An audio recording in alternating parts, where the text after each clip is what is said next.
दोस्तों इस वीडियो में हम बात करेंगे एआई इंजीनियरिंग सर्विसेज लिमिटेड के द्वारा बहुत बढ़िया मुंबई एयरपोर्ट पे वैकेंसी निकाला गया है। इस वैकेंसी में कौन कौन से लोग आवेदन दे सकते हैं, क्वालिफिकेशन क्या है, पूरी डिटेल्स पे मैं चर्चा करूंगा। दोस्तों यहाँ पे ओल्ड एयरपोर्ट, यहाँ पे कलीना सेंटा क्रूज ईस्ट मुंबई, यहीं पे ये वैकेंसी है। यहाँ पे डेट जो है वो 5 जून 2024 को निकाला गया है। यहाँ पे इसका रेफरेंस नंबर बताया हुआ है। अगर हम वैकेंसी की बात करें तो बताया गया है कि vacancy notification for aircraft technician and trainee aircraft technician on fix term contract basis, यानी कि ये कॉन्ट्रैक्ट बेसिस की वैकेंसी है। टेक्नीशियन की वैकेंसी है, एयरक्राफ्ट टेक्नीशियन की। यहाँ पे अगर हम आगे बात करें तो यहाँ पे बताया गया है कि इसमें जो रिक्रूटमेंट है ना वो 1 जून 2024 को जो है ना B1 और B2 जो है ना फिक्स टर्म कॉन्ट्रैक्ट बेसिस पे ये जॉब निकाला गया है। आगे में यहाँ पे अगर हम बात करें तो आगे बताया हुआ है इसके बारे में और डिटेल्स। यहाँ पे सबसे पहले जो है ना आपको डिटेल्स समझना होगा कि किस पोस्ट में जो है ना क्या क्वालिफिकेशन रखा गया है, एलिजिबिलिटी क्राइटेरिया क्या है। यहाँ पे अगर हम बात करें तो बताया गया है कि एयरक्राफ्ट टेक्नीशियन B1 के लिए क्या क्वालिफिकेशन है। अगर आप जो है ना एक सर्विसमैन कैंडिडेट्स नहीं है, यानी कि अदर देन एक सर्विसमैन हैं, तो बोला गया है कि आपके पास 3 साल का डिप्लोमा होना चाहिए मैकेनिकल में या ऑटोमोबाइल इंजीनियरिंग में 60% नंबर के साथ। अगर आप SC ST OBC कैंडिडेट्स हैं तो 50% नंबर के साथ। और इसके साथ साथ जो है ना आपके पास जो है ना 1 ईयर का एक्सपीरियंस होना चाहिए एयरक्राफ्ट मेंटेनेंस में। उसके बाद अगर हम बात करें तो अगला जो पोस्ट है हमारा वो है टेक्नीशियन B2। इसके बारे में क्या बताया हुआ है ये भी मैं आपको दिखा देता हूँ। एयरक्राफ्ट टेक्नीशियन B2 या ट्रेनी टेक्नीशियन में बोला गया है कि आपको जो है ना डिप्लोमा चाहिए 3 साल का। ये डिप्लोमा चाहिए इलेक्ट्रिकल में या इलेक्ट्रॉनिक्स में या टेलीकम्युनिकेशन में या रेडियो इंस्ट्रूमेंट में। और इसके साथ जो है ना अगर आपके पास 1 साल से कम का भी वर्क एक्सपीरियंस है तो आप इसमें आवेदन दे सकते हैं। आगे अगर हम बात करें तो यहाँ पे बोला गया है कि इसमें जो है ना अगर आप AIAHL के कैंडिडेट्स हैं तो आपको जो है ना ज्यादा प्रिफेयर दिया जाएगा। उसके बाद यहाँ पे बोला गया है कि अगर आपका इसमें एज लिमिट की बात करें तो 1 जून 2024 को इसमें एज काउंट होगा। जनरल EWS को 35 साल से ज्यादा एज नहीं होना चाहिए, OBC वाले को 38 साल से ज्यादा एज नहीं होना चाहिए, SC ST वाले को 40 साल से ज्यादा एज नहीं होना चाहिए। यहाँ पे बोला गया है कि जो कॉन्ट्रैक्ट होगा वो 5 साल के लिए होगा, यानी कि सबसे शुरू में 5 साल का कॉन्ट्रैक्ट होगा। उसके बाद कॉन्ट्रैक्ट कंपनी अपने मुताबिक बढ़ाएगी या वहां से कॉन्ट्रैक्ट खत्म भी कर सकती है। उसके बाद यहाँ पे बात करें तो एयरक्राफ्ट टेक्नीशियन में बोला गया है कि 27,940 रुपए, यानी कि लगभग 28,000 रुपए सैलरी दिए जाएंगे। और यहाँ पे बोला गया है 2 नंबर में कि ट्रेनी एयरक्राफ्ट टेक्नीशियन में जो है ना आपको 15,000 रुपए स्टाइपेंड दिए जाएंगे शुरू के 6 महीने के लिए। जो है ना शुरू के 6 महीने आपको 15,000 रुपए स्टाइपेंड दे के काम कराया जाएगा और उसके बाद जो है ना आप 6 महीने ट्रेनिंग कर लेंगे तो आपको यहाँ पे 27,940 रुपए दिया जाएगा, जो कि 5 साल के लिए दिया जाएगा। आगे बात करें तो यहाँ पे बताया हुआ है कि हाउ टू अप्लाई के बारे में। तो हाउ टू अप्लाई में बोला गया है कि यहाँ पे इसका लिंक है, आप जाइए www.aiesl.in कैरियर वाले सेक्शन में। और अगर आप एयरक्राफ्ट टेक्नीशियन में आवेदन देंगे तो आप इस वाले लिंक पे क्लिक करके गूगल फॉर्म भरेंगे। और अगर आप एयरक्राफ्ट टेक्नीशियन में आवेदन देंगे ट्रेनिंग टेक्नीशियन में तो आप नीचे वाले लिंक पे क्लिक करके जो है ना फॉर्म को भरेंगे।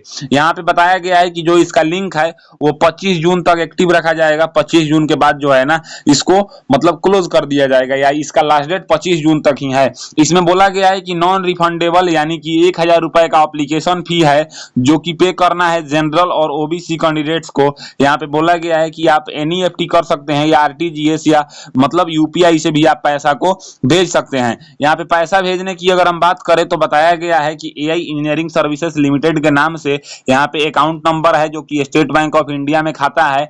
और यहाँ पे जो है ना IFSC कोड है और यहाँ पे ब्रांच का नाम भी है न्यू दिल्ली मेन ब्रांच। तो इसी में आपको पैसा भेजना है 1,000 रुपए एप्लीकेशन भरने से पहले जनरल OBC वाले कैटेगरी को।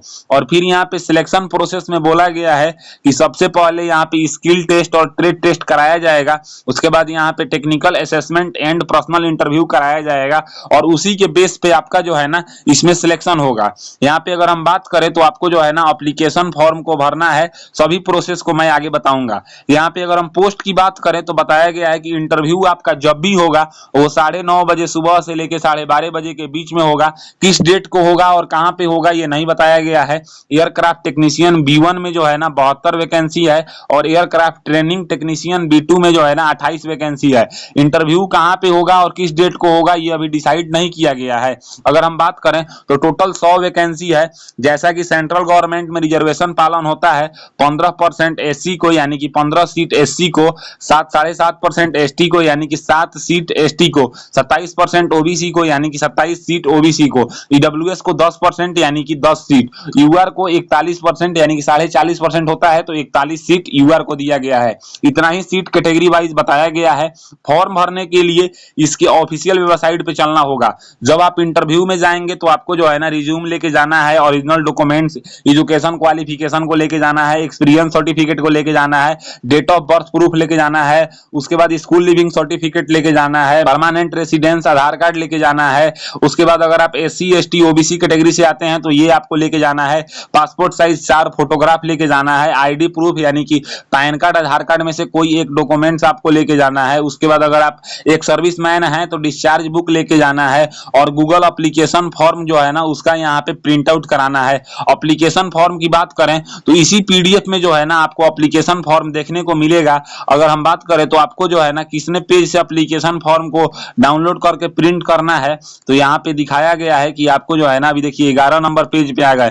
12 नंबर पेज से जो है ना एप्लीकेशन स्टार्ट है। जब आप इंटरव्यू में जाएंगे तो इस एप्लीकेशन को प्रिंट करके जाएंगे। 12 13 उसके बाद 14 नंबर हो गया और 14 के बाद जो है ना 15 नंबर पेज तक का आप इंटरव्यू मतलब प्रिंट निकालेंगे। 12 13 14 15। अब चलिए इसका गूगल फॉर्म कैसे भरना है और नोटिफिकेशन को कैसे डाउनलोड करना है इसके बारे में मैं आपको बता देता हूं। एआई इंजीनियरिंग सर्विसेज लिमिटेड में जो एयरक्राफ्ट टेक्नीशियन का वैकेंसी निकला हुआ है, इस वैकेंसी का फॉर्म भरने के लिए या नोटिफिकेशन को डाउनलोड करने के लिए आपको सिंपली क्या करना है कि गूगल ओपन करना है और गूगल पे आपको सर्च करना है क्या, तो AIESL लिख के आपको सर्च करना है। जैसे ही आप AIESL लिख के सर्च करेंगे तो आपके सामने यहाँ पे AI engineering services limited career का सेक्शन आएगा। इसके ऊपर आपको क्लिक करना है। जैसे ही आप इसके ऊपर क्लिक करेंगे तो अभी जो भी नोटिफिकेशन इसके द्वारा निकाला गया है इस वेबसाइट के द्वारा यानी कि AI engineering services limited company के द्वारा जो भी वैकेंसी अभी चल रहा है वो दिखाया जाएगा।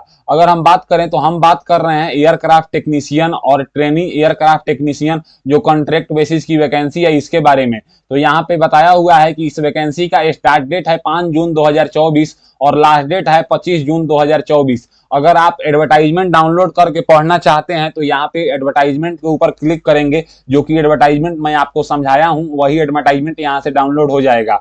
अगर आपको यहाँ पे जो है ना एयरक्राफ्ट टेक्नीशियन यानी कि अगर आपने मैकेनिकल से और ऑटोमोबाइल से डिप्लोमा किया हुआ है तो आप फर्स्ट लिंक पे क्लिक करेंगे। अगर आप इलेक्ट्रिकल से या इलेक्ट्रॉनिक से डिप्लोमा किए हुए हैं तो आप सेकंड लिंक के ऊपर क्लिक करेंगे। दोनों लिंक का फॉर्म सेम है, बस जो है ना ट्रेड वाइज फॉर्म अलग अलग है। यहाँ पे जैसे ही आप क्लिक करेंगे तो यहाँ पे आपका एक ईमेल आईडी दिखाएगा और उसके बाद बोला जाएगा कि आप एक यहाँ पे अपना ईमेल आईडी फिल कीजिए। उसके बाद यहाँ पे बोला जाएगा AIASL के द्वारा जो टर्म कॉन्ट्रैक्ट बेसिस पे है उसमें आप किसमें आवेदन देना चाहते हैं, ट्रेनी एयरक्राफ्ट टेक्नीशियन B1 में कि B2 में। तो B1 मैकेनिकल और ऑटोमोबाइल के लिए है, B2 इलेक्ट्रिकल इलेक्ट्रॉनिक्स और रेडियो कम्युनिकेशन के लिए है। तो आप अपने मुताबिक यहाँ पे चूज कीजिएगा। फिर यहाँ पे कैंडिडेट्स को फर्स्ट नेम यानी कि मिडिल नेम और सरनेम सब लिखना है। यहाँ पे पूरा नेम जैसे कि 10th के सर्टिफिकेट में है। फिर यहाँ पे आपको अपना डेट ऑफ बर्थ लिखना है जैसे कि 10वीं के सर्टिफिकेट में है। फिर यहाँ पे जो है ना जैसे ही आप डेट ऑफ बर्थ लिखेंगे तो आपका एज जो है ना वो 1 जून 2024 से काउंट करके बता देगा। हालांकि अगर नहीं बताएगा तो आपको यहाँ पे फिल कर देना है। फिर यहाँ पे आपको जो है ना सिटी और स्टेट का नाम फिल करना है। सिटी या स्टेट में से किसी का नाम फिल कर दीजिएगा। फिर यहाँ पे आपको जेंडर बताना है, तो मेल फीमेल दोनों का ऑप्शन है। फिर यहाँ पे आपको नेशनलिटी लिखना है। उसके बाद यहाँ पे आपको अपना परमानेंट एड्रेस लिखना है जैसे कि आपके आधार कार्ड में है।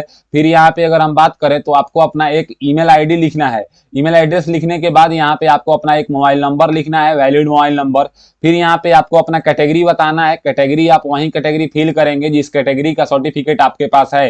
जैसे कि यहाँ पे SC है, ST है, OBC, EWS, तो हम EWS से बिलोंग करते हैं, हम ये फिल कर देते हैं। फिर यहाँ पे पूछेगा कि क्या आप कोई सेमी गवर्नमेंट में या गवर्नमेंट सेक्टर में या पब्लिक सेक्टर अंडरटेकिंग में अगर आप काम करते हैं तो यस करेंगे, और नहीं तो आप यहाँ पे इसको नो कर देंगे। फिर यहाँ पे एजुकेशन क्वालिफिकेशन के बारे में पूछ रहा है, तो आप 10वीं तक पढ़ाई किए हैं या आप इंटरमीडिएट तक किए हैं। अगर 10वीं के बाद डिप्लोमा किए हैं तो यहाँ से एसएससी सिलेक्ट करेंगे, इंटरमीडिएट भी किए हैं तो यहाँ पे एचएससी सिलेक्ट करेंगे। अगर दोनों सिलेक्ट कर लीजिएगा तो मतलब आप 10th भी किए हैं और 12th भी किए हैं। फिर यहाँ पे टेक्निकल क्वालिफिकेशन की बात करें तो आप जो है ना एएमई डिप्लोमा किए हैं 2 साल या 3 साल का तो ये सिलेक्ट करेंगे। अगर आप मैकेनिकल से किए हैं तो 2 नंबर सिलेक्ट करेंगे। अगर आप जो है ना ऑटोमोबाइल से किए हैं तो 3 नंबर वाला ऑप्शन चूज करेंगे। अगर आप इलेक्ट्रिकल या इलेक्ट्रॉनिक से किए हैं तो आप सबसे लास्ट वाला ऑप्शन चूज करेंगे। फिर यहाँ पे बोलेगा कि क्या आप जो है ना ऐसा कैंडिडेट्स हैं जो करंट में AIAHL में जॉब करते हैं, तो अगर करते हैं तो यस करेंगे, नहीं तो आप सिंपली इसको नो करेंगे। फिर यहाँ पे work experience in aviation industry, आपके पास क्या है वर्क एक्सपीरियंस, 1 साल का कम का है कि 1 साल का है, तो यहाँ पे लेस देन 1 ईयर वाला ऑप्शन है, तो ये आपको सिलेक्ट करना ही होगा क्योंकि इस पे स्टार मार्क लगा हुआ है। फिर यहाँ पे एप्लीकेशन फी की बारे में बात करें तो 1000 रुपए का एप्लीकेशन फी पे करना है जनरल ओबीसी वाले को। अगर आप उस कैटेगरी से बिलोंग नहीं करते हैं जिसमें पैसा लग रहा है तो आप यहाँ पे नॉट एप्लीकेबल वाले ऑप्शन पे चूज कर देंगे। उसके बाद यहाँ पे जो है ना मोड ऑफ पेमेंट, तो अगर जिन लोगों ने नॉट एप्लीकेबल के ऊपर क्लिक किए हैं उनको मोड ऑफ पेमेंट में कुछ भी चूज नहीं करना है। फिर यहाँ पे आपको डेट बताना है कि आप जिस डेट को पेमेंट किए हैं, जो पेमेंट नहीं किया है वो जिस डेट को फॉर्म भर रहा है वही डेट लिख देगा। और फिर यहाँ पे प्लेस में आपको अपने शहर का या अपने गांव का नाम लिख देना है। ये लिखने के बाद यहाँ पे नीचे डिक्लेरेशन लिखा हुआ है, इस डिक्लेरेशन को आपको टिक कर देना है। उसके बाद यहाँ पे सबमिट के ऊपर क्लिक करना है। अब जैसे ही आप सबमिट के ऊपर क्लिक करेंगे तो यहाँ पे बोलेगा AI engineering services limited old airport Kalina Santa Cruz east Mumbai, यहाँ पे पिन कोड लिखा हुआ है, vacancy notification of trainee aircraft technician on fix term contract basis, your response has been record, मतलब आपका रिस्पॉन्स रिकॉर्ड हो चुका है। अगर आप मतलब प्रीवियस रिस्पॉन्स देखना चाहते हैं तो आप यहाँ पे क्लिक करके देखेंगे। अब आपको वेट करना है 25 जून, जैसे ही इसका लास्ट डेट बीतेगा तो आपको इंटरव्यू के लिए कॉल या मैसेज या ईमेल आएगा जिससे आपको इंटरव्यू में जाना है। अगर आप इंटरव्यू अच्छे से देते हैं, पूरा डॉक्यूमेंट्स आपका सही होता है, तो आपको एयरक्राफ्ट टेक्नीशियन के लिए जॉब दे दिया जाएगा। तो इस तरीके से आज के इस वीडियो में हमने जाना कि एआई इंजीनियरिंग सर्विसेज लिमिटेड के द्वारा एयरक्राफ्ट टेक्नीशियन का 100 पोस्ट पे बहुत बढ़िया वैकेंसी निकाला गया है। इस वैकेंसी का फॉर्म कैसे भरना है, पूरी क्वालिफिकेशन क्या क्या मांगा गया है, एज क्राइटेरिया क्या है, एप्लीकेशन फी क्या है, सभी डिटेल्सों पे मैं चर्चा किया। अगर मेरी दी हुई जानकारी आपको पसंद आता है तो मेरे वीडियो को लाइक कीजिए एंड ऐसे ही इंफॉर्मेटिव वीडियो के लिए मेरे चैनल को सब्सक्राइब कीजिए। आज के लिए बस इतना ही, मैं आपसे विदा लेना चाहूंगा। तब तक आप लोग देखते रहिए मेरा यूट्यूब चैनल फॉर्म फिलअप की नॉलेज। जय हिंद, जय भारत।